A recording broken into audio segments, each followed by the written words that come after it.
Hello, everyone. This is the American Press with your host, Alexander Horat. Today, we're going to be having Andy Schectman on the show. He is the leader of Miles Franklin, and he sells gold and silver. Hello, Andy. How are you? Alex, good to see you, buddy. I'm well, thank you. Good to be Friday, though. I'll tell you that much. It's nice to see the weekend within eyesight. Yeah, I agree. So there's been some talk of a silver shortage. Could you tell the viewers a little bit about that and what's going on? Well, I mean, first of all, we can take a big picture approach and say that silver is found in nature in a form called epithermal. It's called found very close to the surface, and the big deposits in the silver world were found long ago, Alex. In fact, in a world where we mine roughly 800 million ounces a year. Over the last few years, only 30% of all that 800 million ounces, roughly 240 million, come from primary silver miners. The rest comes from byproduct mining of other metals. In other words, only 240 million of the 800 ounces comes from companies that are dedicated to mining silver.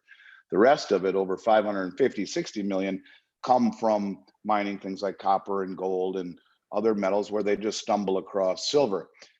It's a depleted asset in nature. The last 2 years, we've roughly globally come up short about 600 million ounces between the last 2 years, about 300 million ounces roughly per year. So from a first and foremost standpoint, you see silver as a depleting asset. In fact, my friend Keith Newmeyer, who is the CEO of First Majestic Silver, will tell you it's coming out of the ground right now at 7-1 globally.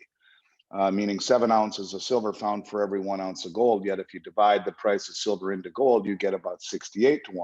Arguably, silver is 9 times undervalued as is. Now then you throw in terms of a supply side shortage, a Green New agenda by President Biden. You have a push towards battery powered vehicles, solar power, away from the combustion engine into a green form of renewable energy.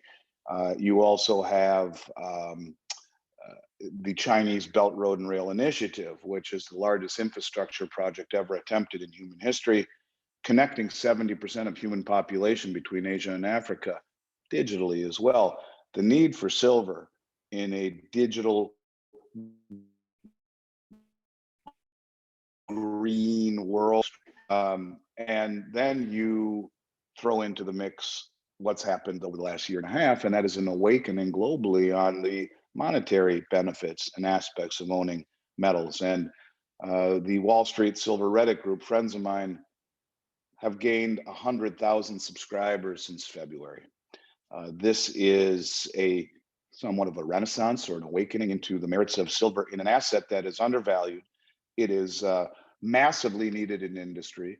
It is now demanded in as a monetary metal, and it is depleting in nature. And I look at silver as the buying opportunity of a generation. Well, what you're paying reference to is something I've seen for quite some time. And if you look at the videos I've done over the last year or so, almost every one of them, I talk about gold and silver markets being defined ultimately by the inability to source product. That getting silver has been our biggest challenge for the past year and a half. We have to buy it from the mints 3 months in advance. We have to pay huge premiums. We have to pay in full upfront. There's a lot of things that are involved now that never were. And normally it was a couple of days I'd have the silver in my warehouse. Now it's up to 3 months, paying way in advance at the highest premiums we've ever paid. It's a whole new ballgame. I have 2 employees who do nothing other than secure supply. It's a 24-hour-a-day job. One guy works all the European mints. There's 4 of them that we work with, European and African. So we have South Africa, Australia, Austria, the United Kingdom. And the other 2 here in North America, US and Canada. So one guy works in the middle of the night, all of the mints on the other side of the Atlantic, and then one gentleman works not only the US and Canadian mint, but all the North American refiners. It's a full-time job, literally for 2 people, just to stay on top of supply. But what you're paying reference to is the communication out of the United States Mint. We are one of only 27 US mint resellers in the world. And last week they put out a letter saying, due to the global silver shortage, there's a shortage of supply, basically, and an increase in demand.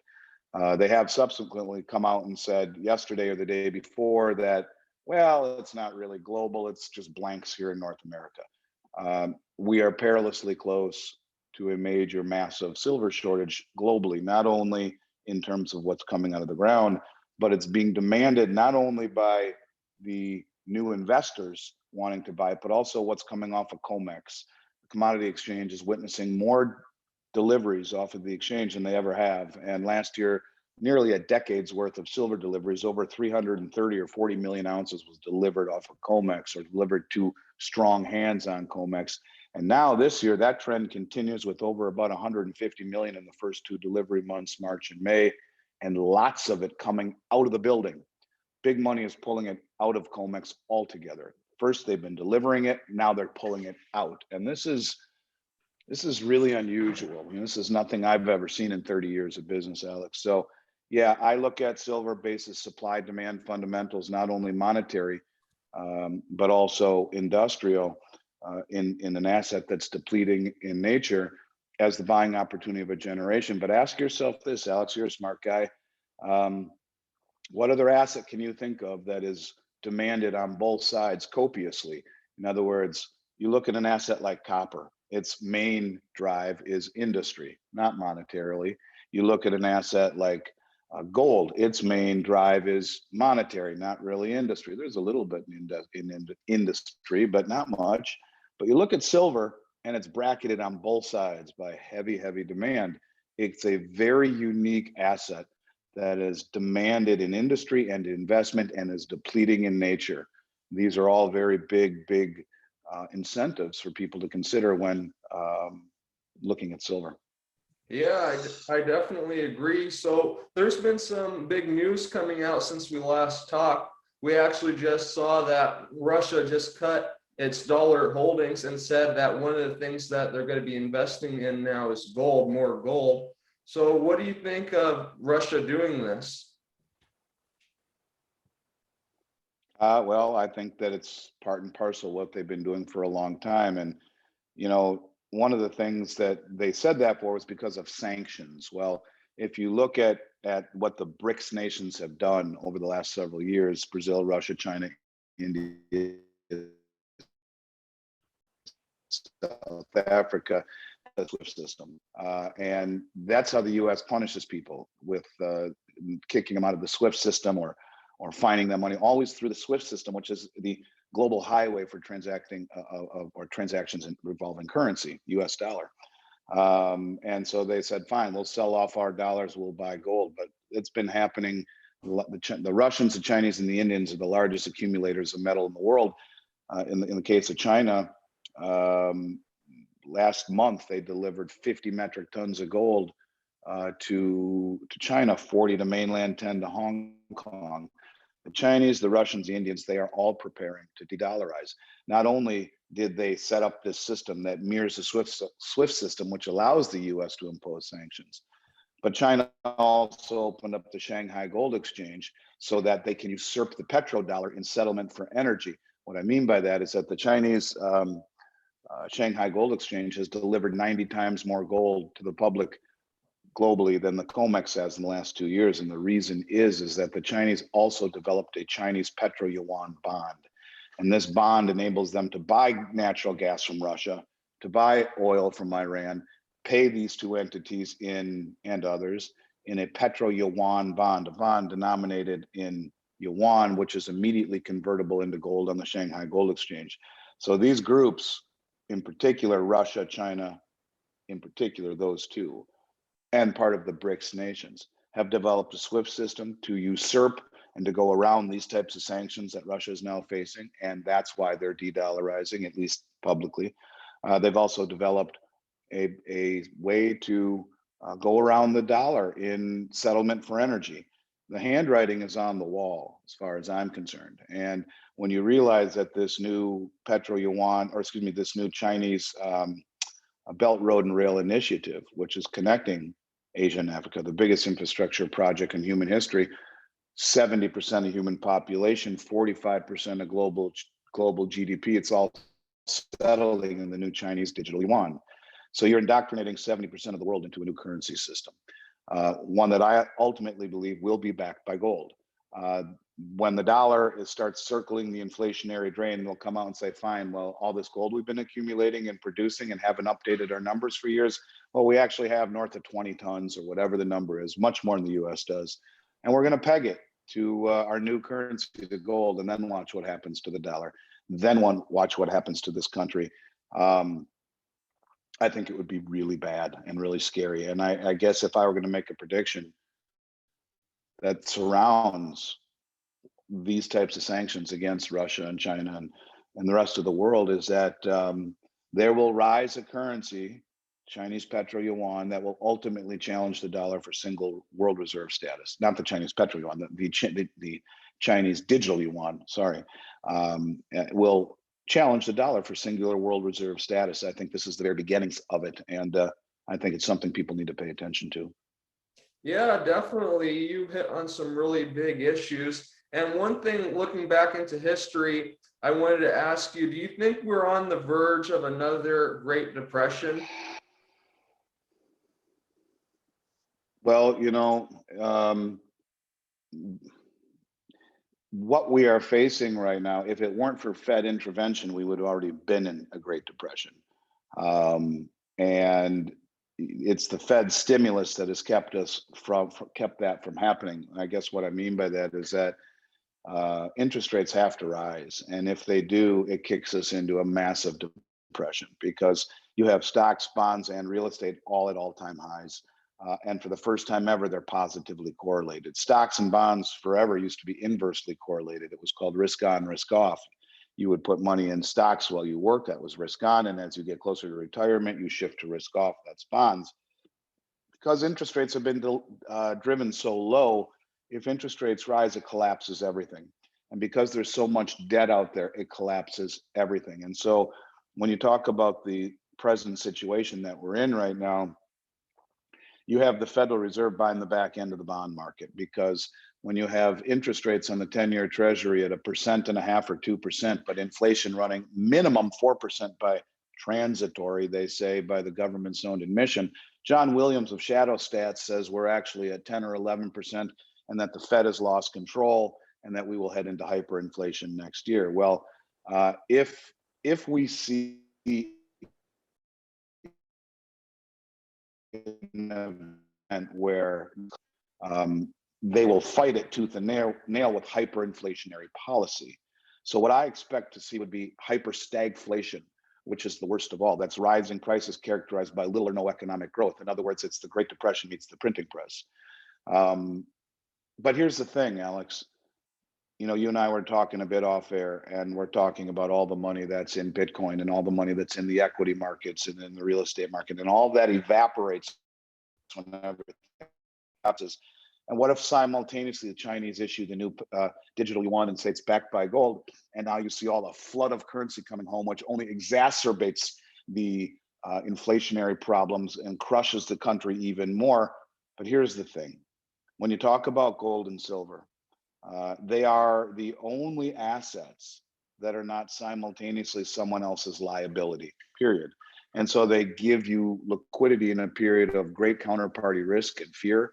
They would be a life raft in a period of massive deflation or depression. And when you look at their inflationary qualities, certainly everyone knows that over time, gold and silver will retain its purchasing power.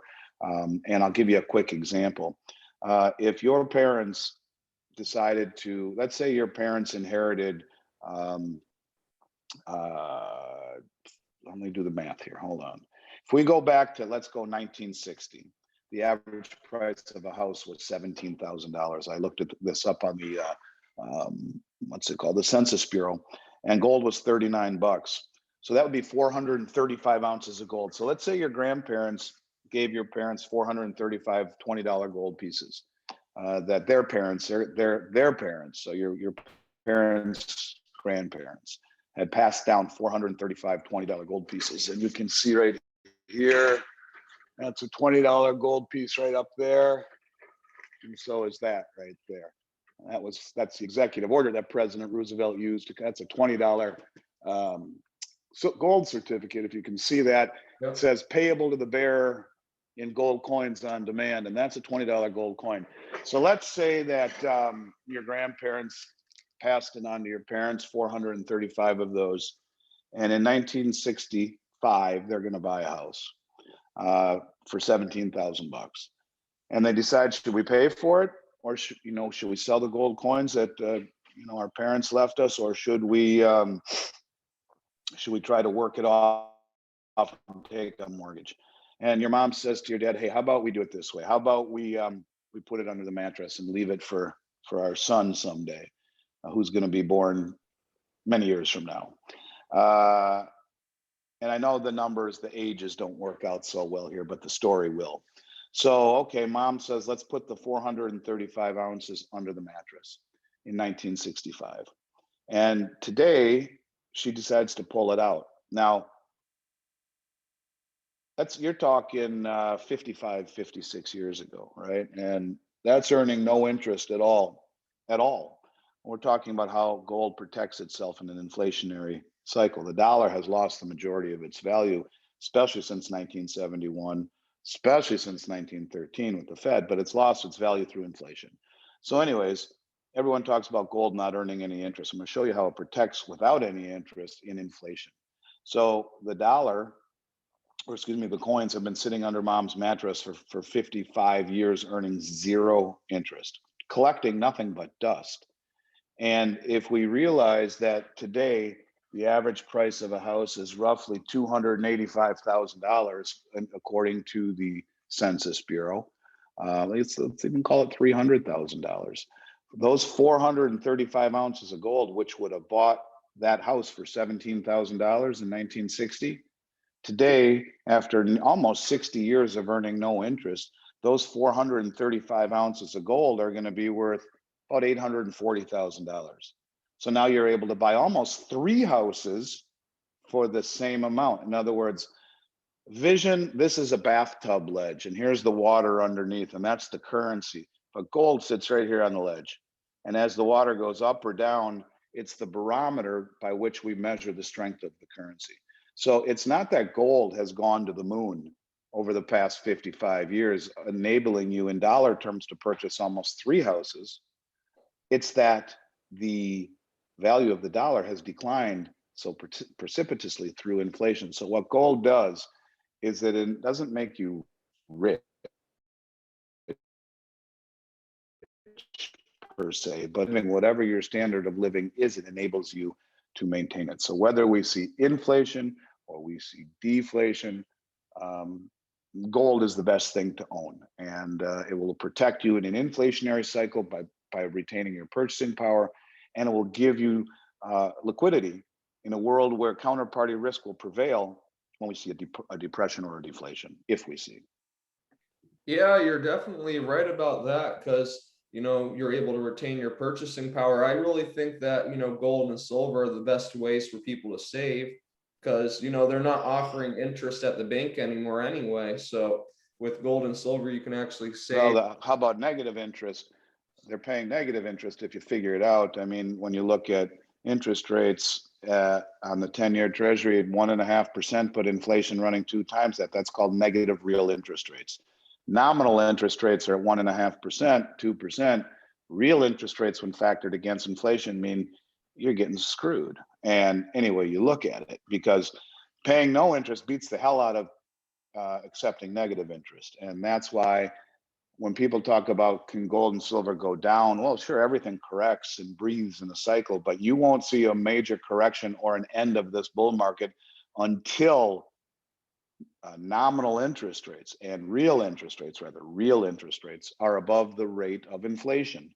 Because if you're getting paid a certain rate but losing more to purchasing power through money creation, what good is it? Fixed income is a sucker's game at that rate. You're guaranteed to lose money. So anything that isn't paying interest sure beats the hell out of losing interest every single year in terms of inflation. Right. So I wanted to share this picture with you. And so it seemed after the Great Depression, there was a rush for hard cash, which was gold and silver back then in the 30s. So we saw that, people were trying to sell anything to get hard cash. And there was even a song about it, Brother, Can You Spare a Dime? So do you think we're going to be seeing something like this, since everybody, is debt ridden, like you said already, and, they're not saving, they're not holding hard assets like gold and silver. Do you think there's going to be a rush to those precious metals in the event of a depression? I don't think there'll be enough precious metals out there, and they'll be too expensive by then for people to really take advantage of it. And, when you talk about preparation, when the Titanic was built, they didn't put enough life rafts on the boat because they thought it was unsinkable. And I think when you talk about preparation, it's about buying as often as you can, cost averaging. I've been buying gold and silver every 2 weeks for 31 years. That was the promise I made my father when I started this company when I was about your age. How old are you, Alex? 17. Well, God bless you. You're a hell of a young man for 17 years old to be as wise as you are. I was 19. I knew nothing about any of this when I was 17. You have a gift of time on your side. Others don't. And I think what you do is you accumulate as often as you can as money. It's wealth. It's not an investment. And if you look at it that way and accumulate on a habitual patterns or program, you wake up one day with an awful lot of gold and silver. And you know what? My gold and silver, I hope I never need to use. If I do, I'm darn glad I have it, whether I give it to my children ultimately in the end or use it for an emergency or an opportunity on the other end. It gives me options when others won't have any because they're locked into not only traditional assets, but everything falls back to the value of the dollar.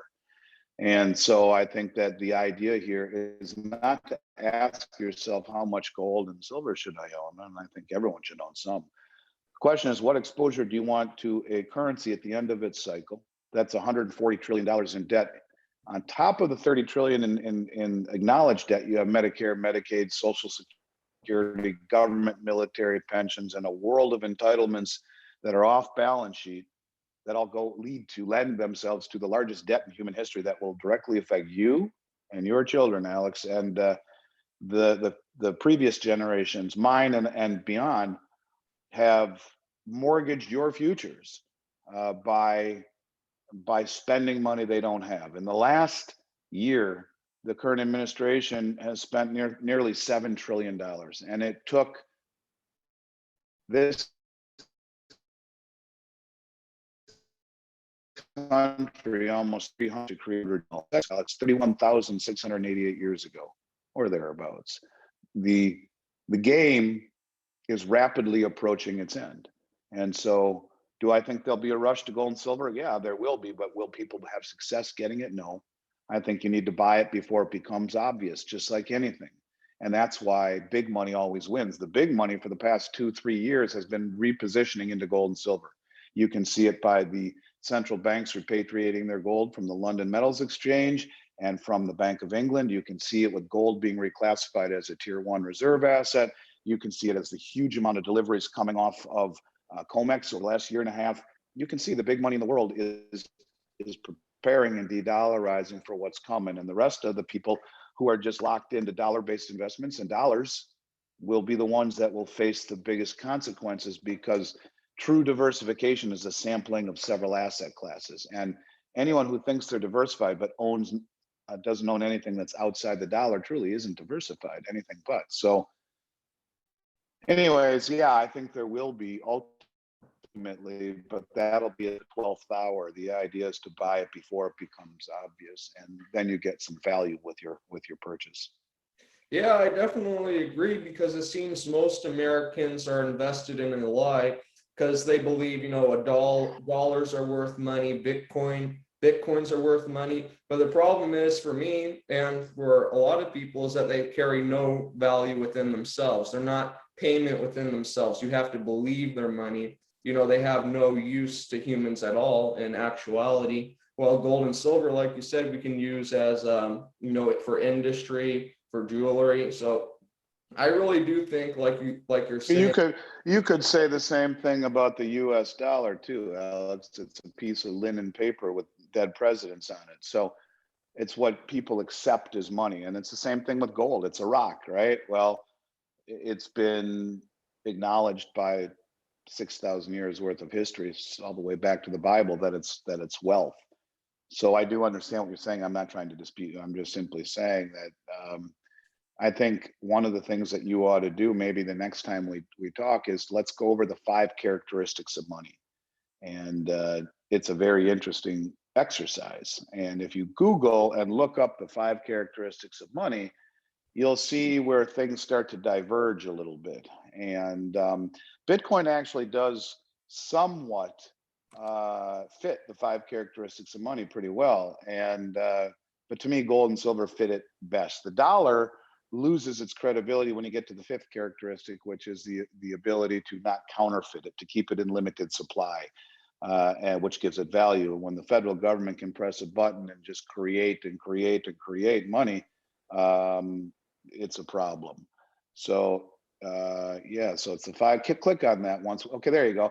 All right, so let's just real quick, and then I'll let you run. Let's talk about the 5 characteristics, and we'll compare and contrast the U.S. dollar versus gold. Okay, durability. Yeah, the U.S. dollar is durable.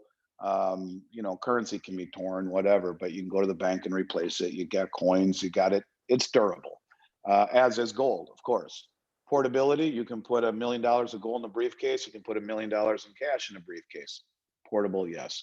Divisibility, yes. You can divide $1 all the way down to a penny, and you can remelt gold into the tiniest little piece of metal that goes onto a microchip. Uniformity, doesn't matter if you mine gold in South Africa or Alaska or Russia or Nevada, it's all going to be the same. Same thing with the dollars. A dollar bill is a dollar bill everywhere, everywhere, everywhere. Here's where you diverge: limited supply and acceptability. So limited supply in gold, it's limited. You know, you got to dig it out of the ground and try to find it, and it's limited in what you find. But look what has happened to the United States dollar. Now, in terms of acceptability, gold's accepted everywhere. Anywhere you go in the world, it's accepted and wanted everywhere. You'd be in the middle of the African jungle, or in you know, up in Toronto, or in Russia, on the Bahnhofstrasse in Zurich, in Jamaica. It doesn't matter where you are. Gold is accepted. You won't find that with the dollar these days. A lot of countries don't want it, won't have anything to do with it. But the limited supply is where we diverge. That is why gold is money. Everything else is just credit. You know who said that? J.P. Morgan. You have any idea who?